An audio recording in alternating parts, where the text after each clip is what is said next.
Hey, what's up? Welcome to DGen Ed. That's degenerative education, meaning none of this is financial advice. Just me having fun looking at charts. And so this is pre-market prep for Monday, March 24th. Going to be going over the usual tickers, first beginning with UVIX, as always, which I'll get to in just a second. But I did also want to note that I do have up here on the list Luminar as well as Tesla. Wanted to go over those. And one thing I am going to be doing for these pre-market prep streams is I'm just going to be hiding the chat from my view just so I get through the tickers that are up here in the normal routine list. And then at the end of pre-market prep, if there is time, I'll check the chat and can maybe take some requests. And one thing that I actually forgot to do before starting this is actually posting a link to this on X in case people want to join. So I'm just going to do that right now. And so I'm just going to say, just started streaming if ya wanna join. And then so I'll just do the usual tickers that I'll be going over. I should probably have this in like a copy paste format or something, but unfortunately I don't. I just do this every morning, and then URA plus bonus Tesla and LAZR or requests. And then I'll just copy that link. And then, 1 second, just need to put the thumbnail over there so it's visually appealing. This, I thought that was kind of funny, just kind of mocking the bad haircut and her terrible personality. Yeah, a 2.1 out of 10 on IMDb, pretty crazy. But yeah, anyways, enough rambling about that. Let's get into the charts here. So, of course, beginning with the UVIX, that is the 2x long VIX futures ETF, closed on Friday at a price of $33.36. But in the pre-market, it's come down over $2 a share, currently at $31.08, which is below my alert level of $32 there. And so do I think it's a buy right now? Actually, no, I don't. I think that the market's probably going to be rallying, but at the same time, whenever I get really cocky, whenever I get really confident about the direction of something, sometimes the opposite can happen. So good to be cautious of that. And so what I might want to do is actually wait a couple more trading days to get into the right side of that box, which would then be, let's see, 10 bars or 10 trading days. So that is 2 weeks. And then that would be suggesting that we might be starting to get back into a green zone. But what I am going to do with this is I am just going to lower the bottom of it. And let's see. I think it could be going down to, I'm not going to get ahead of myself. Maybe I should get ahead of myself. I'm going to lower it to 25, that purple line down there. Let's see if that happens. And I feel like actually that's probably getting a little bit greedy, but I do have, maybe I want to adjust this alert to 30. Because, I think that this is definitely going to be hitting 30, that alert will go off. And then maybe could consider starting to build a position to hedge for the possibility of some more volatility into the markets. I think this is a nice way to kind of be able to make some money when the markets do go down. But anyways, let's flip over to the 10-minute time frame. What we can see, so this is Friday's trading over here where it's a little bit darker. And then in the gray, we got into the after hours on Friday, gap down into Monday's pre-market, and this is trading lower, hitting a low basically in the past 10 minutes of 31.03, it is currently at 31.08, so at the lower side of that candle. So that makes me think that this is probably going to be continuing down into the trading for the day. And let's see, with that being said, since we have gone past the 618 here, I'm just going to remove it. It is possible that we do find the, let's see, I'm just making sure those levels are correct before I lock it. It is possible that we do find a 786 as support. Maybe we open below it but close above it, and that is at 31.66. But like I said, I do think that this is probably going down to $30 a share, and sub 30, I think that would kind of be in the maybe DCA zone like it was over here in the red before going up over 100% to the upside. But you can never time these bottoms or the tops exactly. So I think it's a nice way to hedge, make 20%, something like that. Nothing too crazy. But anyways, on to the next ticker, looking at the VIX, which this is the market volatility index. So going to be very similar to the UVIX.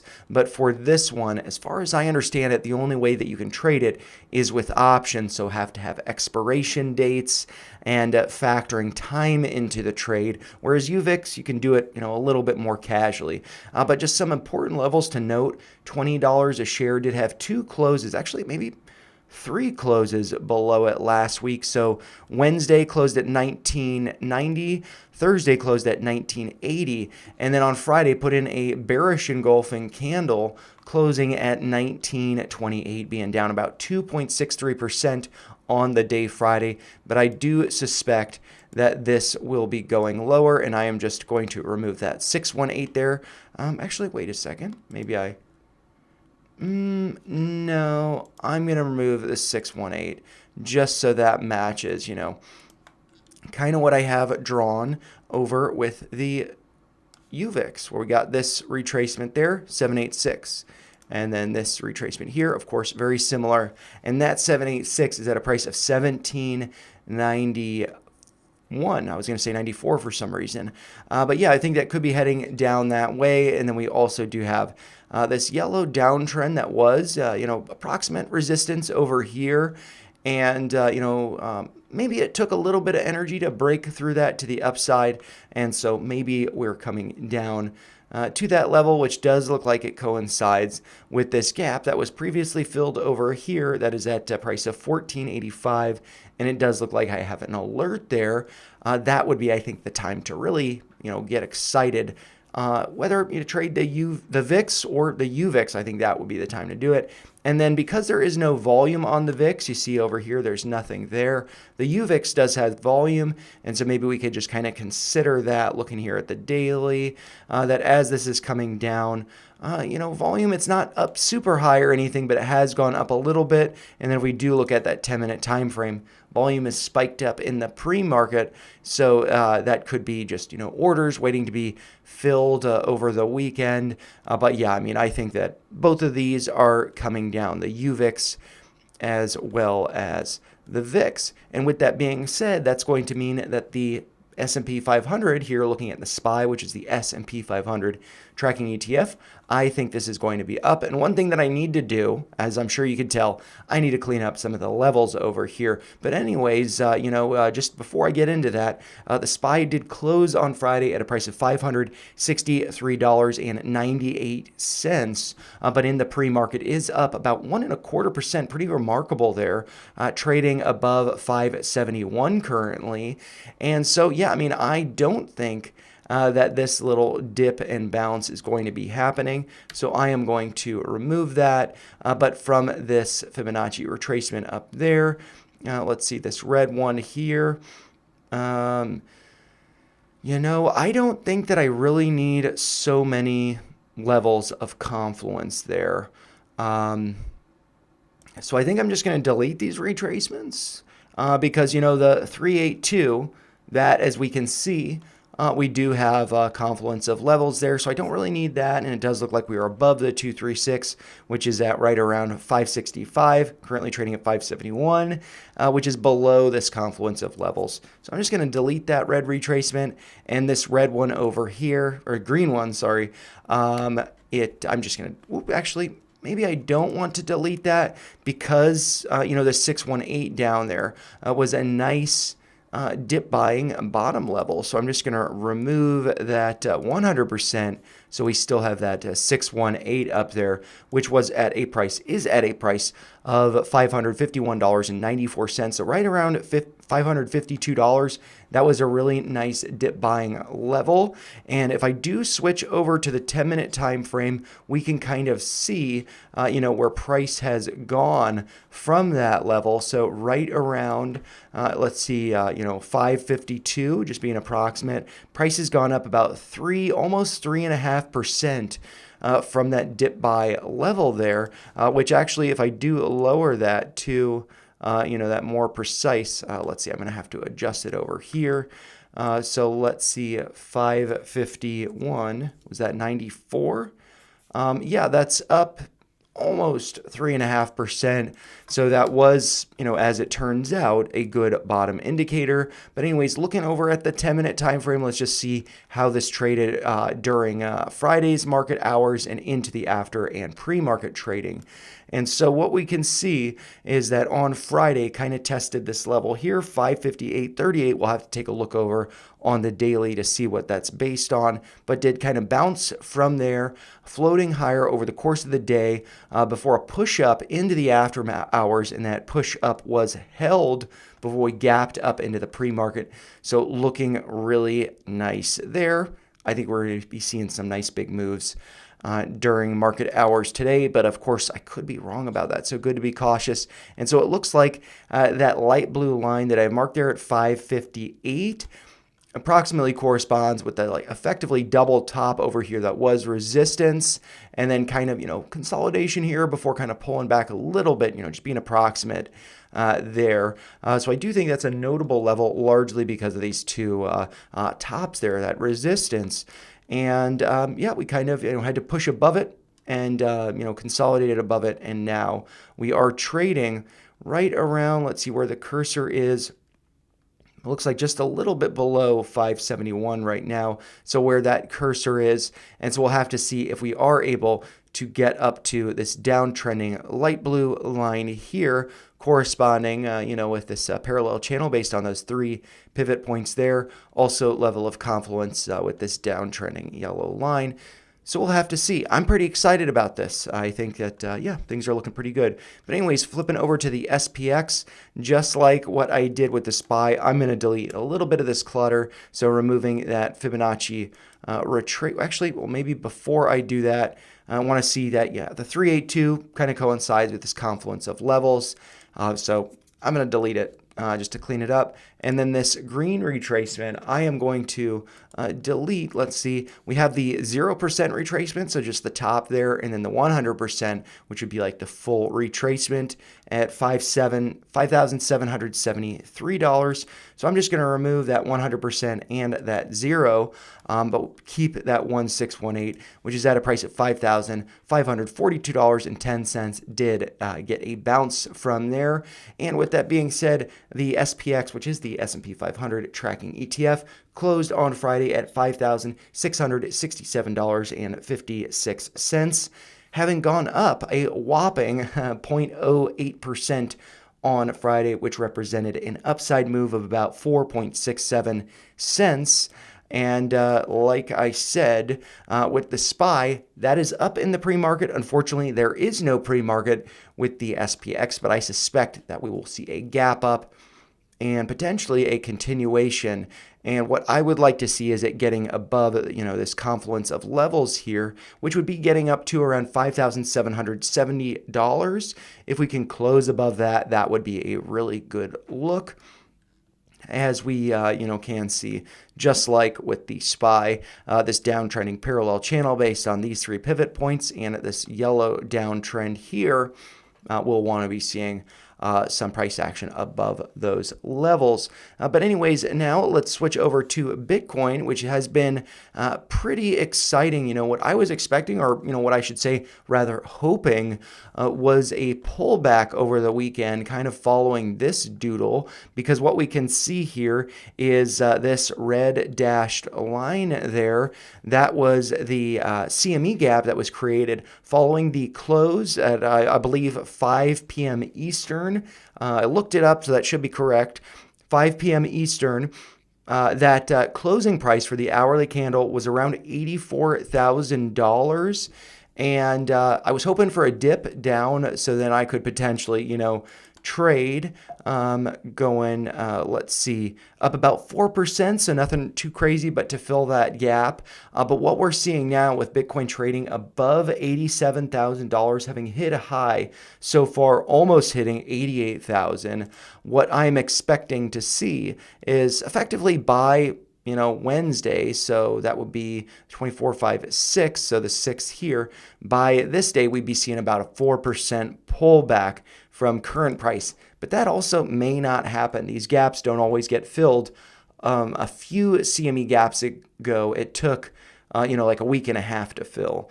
So this doesn't necessarily have to be getting filled. But thinking about that, the only way to kind of make profit on a retrace to this CME gap, since we can't do this white doodle that I have there, that would be to short Bitcoin. And so personally, I don't really short Bitcoin too much, but the one way that can be done is with ticker symbol BITI. This is the ProShares short Bitcoin ETF. And if we do look at that, because this is going up, that short Bitcoin ETF in the pre-market is actually down about 4.3%. And we have actually seen, a little bit of a retracement here. And so I don't know that technical analysis on this is going to be really that useful. But what I can do, that's a Fibonacci retracement. Yeah, okay. And so what I want to do is add the not 1618, but the 236. We're below that. Okay, so now the 382. Maybe that, approximately acting as support. That's at 2534, so not so much. Maybe the 50% retracement is one that we want to keep an eye on. And, also what I want to, let's see, I'm just going to close that for a second to zoom in so we have the lows and highs marked there. And I just want to make sure that the first point, 2067, is the low over here, and the high is 2823 over there. So that's correct. And so with that level being marked there, I'm not planning on buying this. Like I said, ticker symbol BITI. But what I might do is put an alert at 44, let's say 50, just being approximate. So let's see, 2450. And I'm going to delete this other alert that I have up there, and that's going to be for below. And so if this does go below 2450, then maybe I look over at the Bitcoin chart to see, hey, maybe it looks like it's topping, maybe there's some signs of weakness, and maybe it's a good time to short Bitcoin. And so I'm not going to chase it, because maybe that 382 is going to be acting as support. But since we're already below it in the pre-market, I can just show you if I look over at the 10-minute time frame. We gapped below it. So I don't really think that level's too useful. So I am just going to, like magic, make it disappear. That's kind of a bad snap. But anyways, looking over here, I kind of screwed this thing up, but it is to the correct level. I'm just going to move it. Oh, crap. I want to unlock it, move it over to here, to 2060. Wait a second. 0.2. Yeah, okay, 2068. There we go. That's right. I was like, 0.2, that's a much higher number. I was looking at 0.1 over there. But anyways, yeah, that's cool. I like this. This is a potentially nice way to make a trade on that CME gap. But anyways, yeah, I'm kind of wondering if Bitcoin is, now above 86, so looking good there. But I'm kind of wondering if it might get rejected from this downtrend. But I actually might want to adjust that. I did base that on some highs over here. But what I think we might find if I do adjust this, and this is really based on Crypto Rover's analysis, if I do adjust that pivot point to, let's see, the close over here. No, let's see, the close over there. So we don't have any closes above that level, but there was an attempt to close on February 20th at that level, it looks like we're potentially seeing a breakout from that line. But I, of course, could adjust that even more to have, and then that would suggest we're potentially getting rejected. So yeah, I mean, let's see. If I do walk that back, that's what it looks like. But that's based on, highs. And so maybe a better way to look at that is based on the maximum, close over here, the high over here, and then the close over there. Currently, it looks like we're breaking out from it, but maybe that's short-lived with that CME gap below us. So let's keep that in mind. I don't think I really need to mark that wick high over there because I can see it. And this uptrend, yeah, I mean, clearly that, was something higher lows, we broke them. And, I don't need to keep an eye on that anymore. But 92 to 93, that was, a very nice dip buying level over here, and then became resistance over here. So I think that's going to be an important one to keep an eye on. So yeah, I mean, if we get up to 92, 93, we'll have to be keeping our eyes on it. But anyways, enough about Bitcoin. Let's talk a little bit about Ethereum. Does look like it has bounced from that uptrending level that goes back. Let's see if I got to put it on the weekly to look at it, but that goes back to the lows from March of 2020 before it rallied. Let's see. How high did it go from there? That looks like it was a move of 5,000% over 2 years. So maybe that's, I don't think we should be expecting that to happen. But even just getting back to, the all-time highs from current price to be getting it back above this double top. And actually, an argument that I might make is that if we do go up to the all-time high, that would represent a over 150% move to the upside, or right around there. I guess I'm not measuring it from let's see, the current price. I'm doing it from that line effectively. But let's say, we do the midpoint to, the double top there. That will be suggesting a price of around $6,000. And that's over a 200% move to the upside. And that would actually correspond with, let's see, a 3x. So going from about 2,000 to, around 6,000. So I think that's a pretty nice move.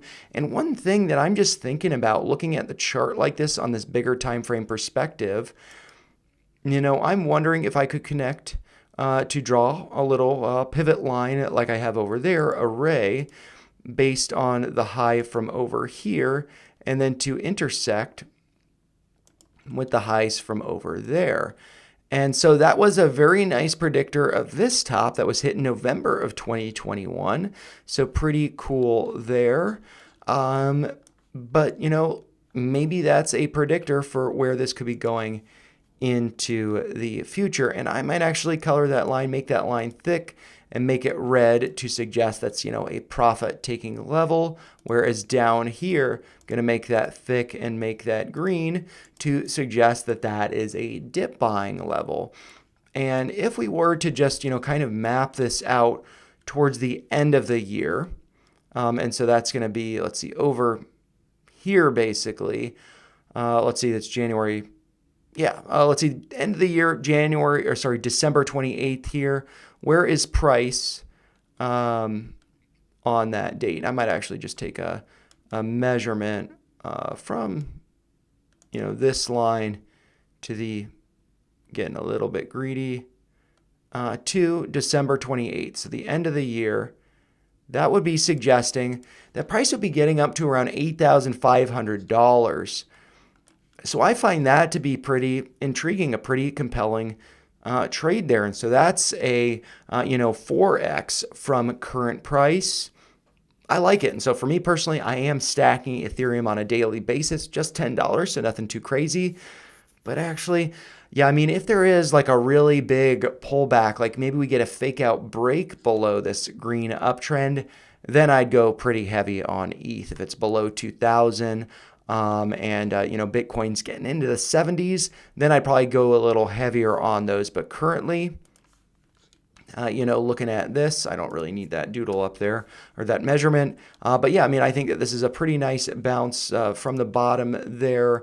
And we can see that from the lows to current price, that's up about 18%. So looking pretty nice there. So I'm feeling pretty good about ETH, feeling good about Bitcoin, and also I think I'm also feeling good about uranium. So let's look over here at the Global X Uranium ETF, which is ticker symbol URA, closed on Friday at exactly $25 a share, being down 1.5% on the day, but it has in the pre-market reclaimed the $25 level, currently trading around $25.30. And so yeah, with this, I think it's just going to be doing like the kind of boring stair steps up. That does follow, a little bit of bullish divergence, or that might be hidden bullish divergence I think that's bullish divergence with the lower lows in the stock price, higher lows in the RSI. And it did look like it got rejected on Thursday from that yellow downtrend when it hit a high of 25.78.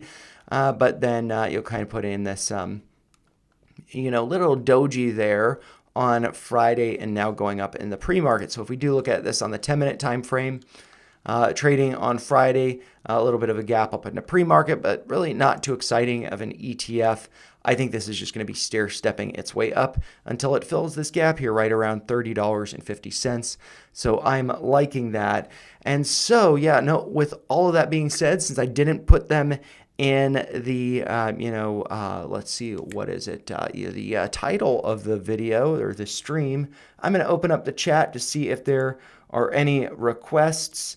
And then it doesn't look like there are. But yeah, I mean, since I mentioned it first on X, let's see if there's any traction on X with this post. Nothing so far. I got a comment on it. Let's see. Is it somebody trolling me?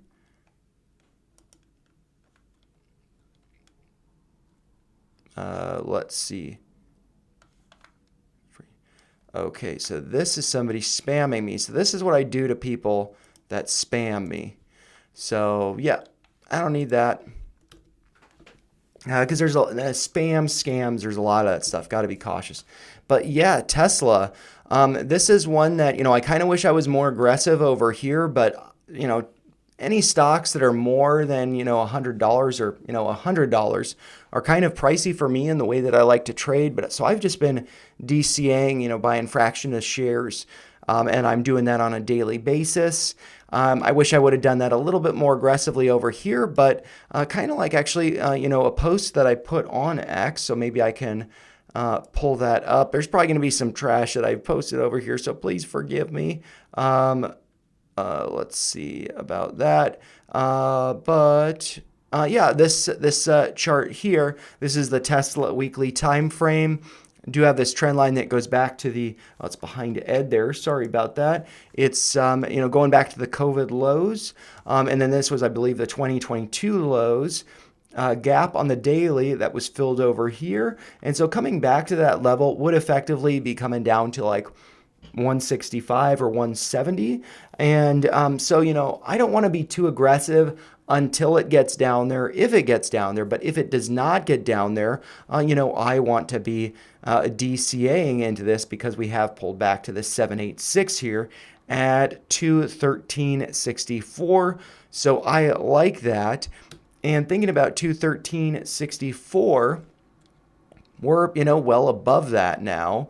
And we're trading in the pre-market about $10 up from Friday's close, which was at $248.71. It was up 5.27% on the day on Friday.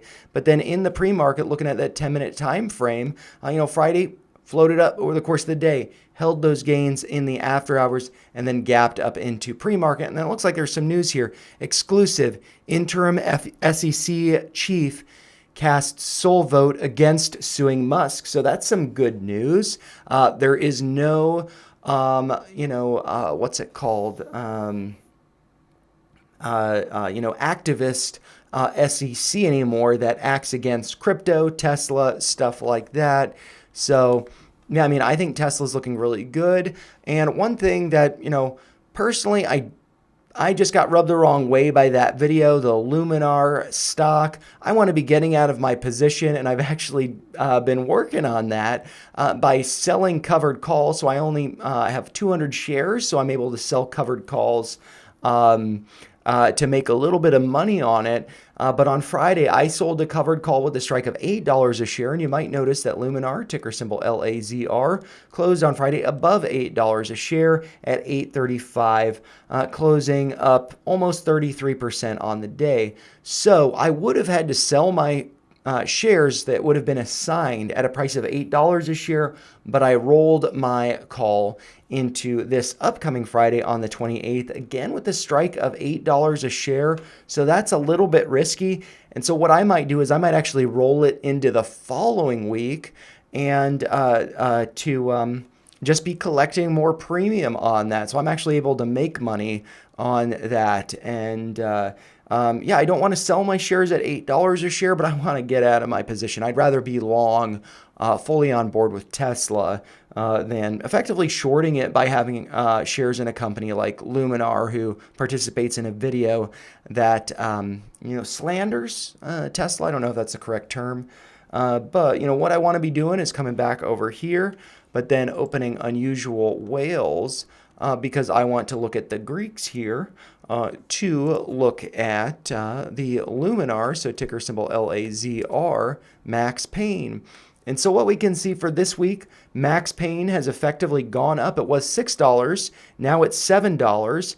And so that suggests that a gamma ramp is going on. We're starting to see a squeeze. So what I probably want to do is roll my calls into this week, but up that strike from $8, maybe a little bit higher, because maybe we're starting to see this ramp up, especially with the Max Pain April 11th and 17th being $8 a share. That could, suggest that this is, actually, sorry, 6 on the 17th, so 8 on the 11th. And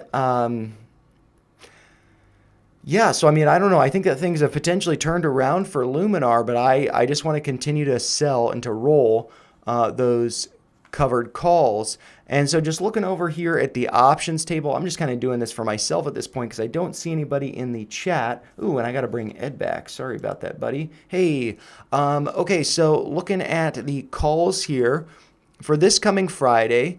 So I personally have sold 2 covered calls. And I made, I think, $70 on them, and in total. But then if it closes above 8 this Friday, which it seems like it probably will, then I would have to exit at 8. I don't want to do that. But so we can see that the $8 strike for this coming Friday, to buy that is, so I'd have to buy back at $81, and so I would then want to get a contract for the following the following expiration that would be basically have the bid premium here for the sell. So I'd buy this one back at $81, and then I'd sell the next one back for, or I'd sell it, so a covered call for whatever that price is. So let's see. So I want to find one that's above 81, looking at April 4th. And so that is here, the $8 strike. And so I could do that, and that is to just push my expiration further out. And yeah, so that's kind of appealing. I would like to push my strike to be higher, like 850. But I don't want to be risking more money. I'd rather just be risking selling at 8 and collecting a little bit of premium. And let's just consider April 11th, that, 850. I could potentially be doing, 850 for April 11th. That's getting close to that 81. So yeah, we'll have to see if I can roll that for either of those weeks. And then just flipping back to, the Max Pains over here. So for the 11th, it's 8. And so that does make sense why it is a little bit more expensive here. But let's see. for April 17th. Ooh, that, yeah, I could actually make some money on that one. And this is for the monthly contracts. So that kind of makes sense. And for April 17th, though, we can see that the max pain is back to $6. So I think that we could be seeing, a bit of a pullback by then. And that is, weeks into the future. So maybe I still want to roll it just one more week with that $8 strike. Let's see, that would be, I wouldn't be making much money on that. So, but yeah, I mean, and generally just looking at the chart, I think this looks really good. Aside from my sentiment, which is maybe more based on emotion, so not good to do that, but I want to consolidate my portfolio so there is justification behind that. And so I still think that this could happen, this little doodle, but we have seen, increase in price followed by increase in volume. And as prices continue to go higher, volume has continued to go higher. So, I think I am going to want to roll my contract into a future date because I think this could be going up to like 10 or so. And what I might want to do is have an alert at 10:40. And then, if price does get up to there, then, I'd be alerted and I'd potentially be thinking, hey, maybe it's putting in an inverse head and shoulders at that point. And, I'm just going to delete this line that I have drawn here. And I'm going to make this downtrend here thick and green because that was clearly a dip buying level. 1186, getting into some resistance over there. And so that, and I don't like it. I like the red to be a little bit darker. And so that would be kind of a, potential, offload shares kind of level. But, just thinking about this, what is this high over here? That's, like I said, at 1040.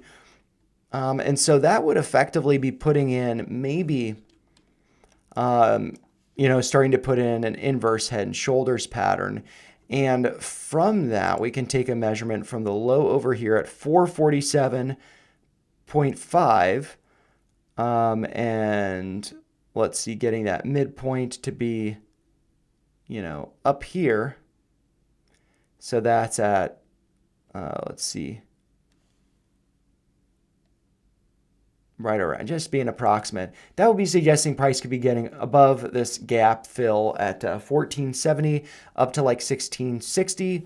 So yeah, but that would be following a move that would look something like this. So, got the left shoulder here, armpit right, or the head here, sorry, kind of the ugly head coming back to that neckline. And then a pullback that we want to see higher volume on, and then, break above. So that's something that we could potentially be seeing with Luminar. But what we want to be seeing, and what so far we are seeing, is with these moves, we see an increase in volume, so that looks good. And then with this move over here, we're seeing an increase in volume, so that looks good as well. But I suspect that we will probably be getting rejected around 10 if this pattern were to play out. But it also could play out with, the neckline looking something like this. So it doesn't have to come up to that level. It could, be slanted like that. So that's kind of what I am looking for with this, and I'm just going to have to be, rolling my covered call because I don't want to sell my shares at 8, or at least not just yet. I'd rather collect some more premium between now and then. But yeah, I mean, it does look like there's nobody in the chat as far as I can tell, and it doesn't look like anybody's watching, so I might end this stream. Maybe I'll check over on X to see if anything's going on over there. Notification, got a new follow, so that's cool. Thank you, Joshua, for following. And let's just check some new post over here. And yeah, I don't know. There might get into some trash on there because I may follow some stuff that you guys may not like. Who knows? But yeah, also did just want to point out, natural gas, has been coming down, but it does look like we're seeing a little bit of a bounce. Natural gas, I feel like, tends to be inverse of what happens with the market. And so this little move up that we're seeing, I think that we're still going to see this rolling over, not necessarily coming down to this shaded area here, but potentially, going lower. But anyways, I've covered everything I wanted to in this, and so I might sign off to let you guys get ready for your day, let myself get ready for my day, and I hope you have a wonderful one. But with that being said, those are just my thoughts. If you did find them helpful, make sure you like the video, share your thoughts in the comments down below, and make sure you subscribe to the channel for more pre-market preps, ticker requests live on Sundays at 9 p.m. Eastern, and random videos that I put out on the daily.